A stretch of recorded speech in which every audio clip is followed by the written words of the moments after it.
All right, here we go. Checkpoint 1-5. First one, we have a whole big, like crazy fraction to the third power. It's like fraction on steroids. So everything goes to this third power, but before you do that, you want to try to reduce stuff if you can. So let's just clean this up a little bit. Let's take this 8, negative 8, and this 4, and let's reduce that. So what is negative 8 over 4?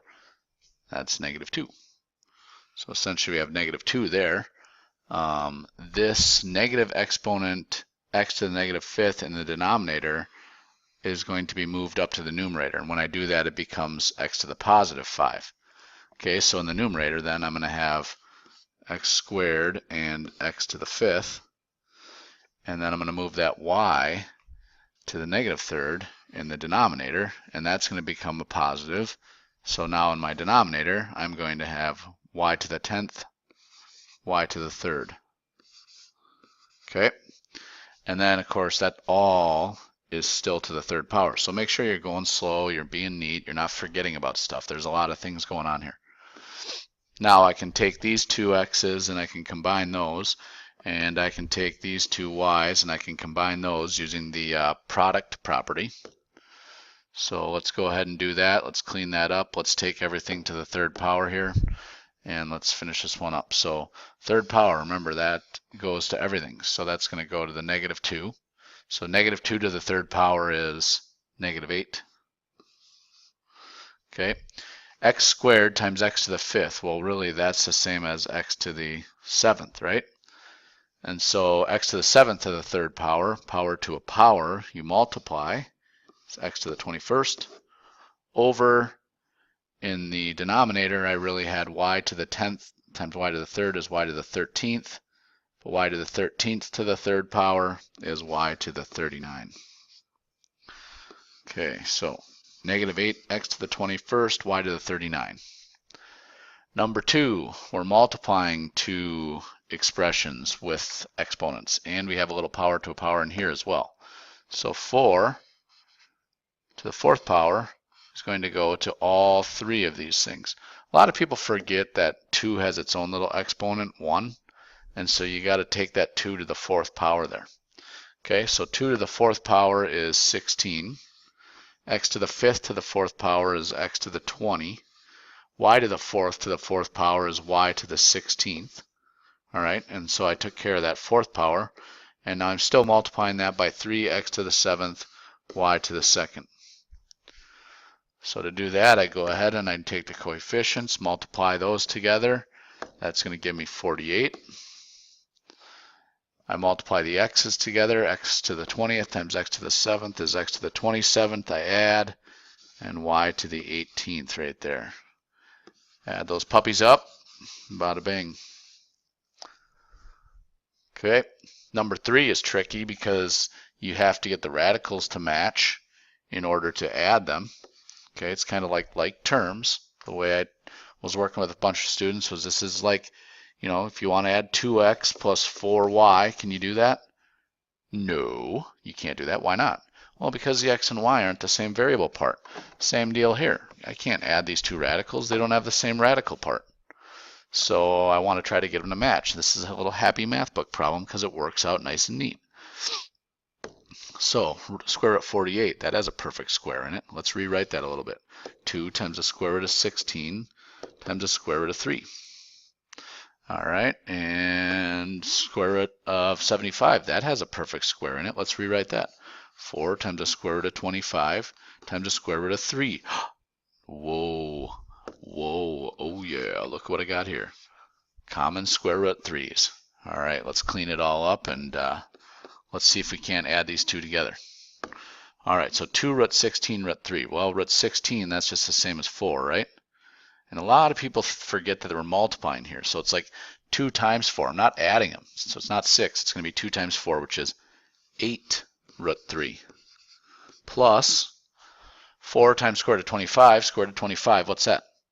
That's just 5. So that's 4 times 5, which is 20 root 3. Voila, look at what I got here now. Look what I got there. I got a matching root 3's. So I can take those root 3's, I can add them together, and I can get a total of 28. 8 root 3's plus 20 root 3's is a total of 28 root 3's. That's so amazing. Look at, now I got it down to 1 radical. Oh, I can be happy in life now. All right, scoot down to number 4 here.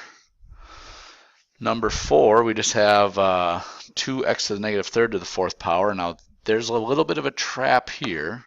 The reason why I like this one is because it needs to be a little reminder that 2 has its own power 1. It's not 2 to the negative third power. It's 2 times x to the negative third power.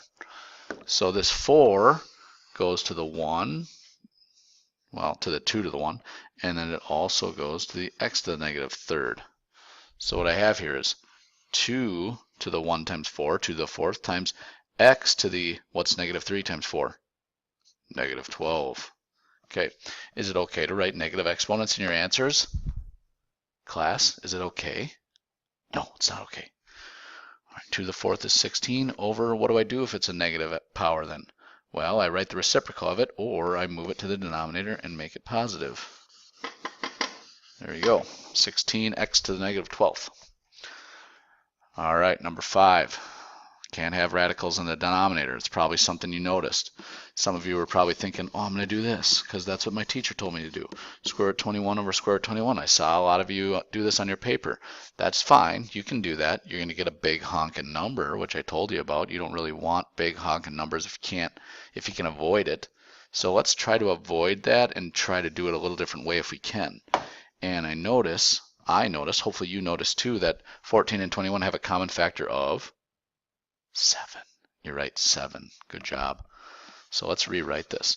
12 times the square root of 7 times the square root of 2 all over 9 times the square root of 7 times the square root of 3.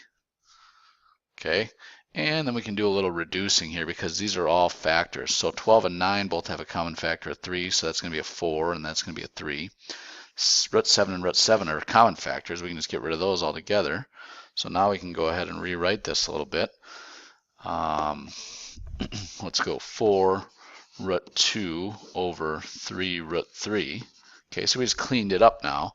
And now we don't have to get rid of root 21. We can just go ahead and get rid of that root 3 and rationalize that. So we multiply that by root 3 over root 3. Go ahead and clean that up. So I multiply the numerators, take the denominators, multiply those together. So in my numerator, I'm going to get 4 root 6. And in my denominator, I'm going to get 3 times the square root of 3, which is just 9. That's all I can do there, folks. That's all, folks. Blah, blah, blah, blah, blah. That's all, folks. All right, the last one, number 6, probably the hardest one on here, the one with the most mistakes, the one that I talk to the most people about. All right, might have to make some new room for this here. Let's see. I'm going to move this over here. Isn't that neat how I can do that? Move that over there. Move my fun little bubble down to there. Okay. So, you're right to think that you got to get rid of that root 2 in the denominator. And that's not a huge one, so let's go ahead and rationalize that denominator. Wait a minute. Let's go back just a step here. You know what I saw a lot of people do, which is totally illegal? You can't do this in algebra. You can't just go like this. Whoosh, whoosh. You can't just cross those off, all right? Here's a simple explanation why. What if you had like 2/4 over 2 or something like that? What is that, really? Well, really, that's 6 divided by 2, which everyone knows is 3. So is it okay to just go like whoosh, whoosh, and cross those 2's off there and then say, oh, the answer is just 4? No, it's not okay. You change the actual value of the expression. You can't go changing the value of stuff, all right? You just can't do that. So we can't cross that off. That's why we can't cross that off like that. And the reason why we can't cross that off is because this little minus sign here, it's different when it's plus or minus like that. So let's rationalize, multiply by root 2 over root 2. Okay, and when I do that, I have to take this root 2 and multiply it by everything in the numerator, aka distribute, because I don't have just one thing there. I have 2 terms. 2 root 3 and minus 3 root 2. So I got to distribute that. So let's distribute that. We got 2 root 3 times root 2. That's going to be 2 root 6 minus 3 root 2 times root 2. Well, 3 root 2 times root 2, that's going to be 3 times, I'll just write it out, root 2 times root 2. But what happens when you get a root 2 times a root 2? Well, that's just a regular old 2. So what's 3 times 2? 6. Good. So we'll clean this up here in a second. Of course, the denominator is 2, just because that whole point was to get rid of that root. So what do we really have here? We got 2 root 6 minus 6 over 2.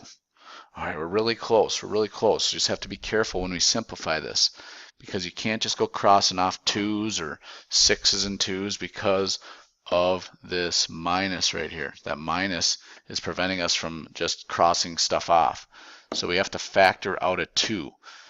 If we really want to get rid of that 2, we have to factor out. We have to reverse distributive property. We have to undistribute a 2. We got to take a 2 out of there. So can I take a 2 out of those two terms in there, and then ultimately I'll be able to cross it off? Can I take a 2 out of 2 root 6? Can I factor a 2 out of there? Yeah, of course I can. And what's left is root 6. Good. Can I take a 2 out of 6? Is that 2 a factor of 6? Yep. And so if I take a 2 out of 6, what's left? 3. So that's root 6 minus 3. Now, because this is multiplication there, I can cancel those out. You may be asking, well, why? Well, here's why. Really, this is 2 over 2 times, whoops, that's a long radical. Didn't get that long. Root 6 minus 3 over 1. See, the reason why I can cross them off now is because it's really just a 2 over 2, which is just a fancy 1. And 1 times anything is anything, so who cares about it? So what's the final answer here after all this is done? Oh, that's another, here, I'll make it long, root 6. It's a silly one, it's stretched. Root 6 minus 3.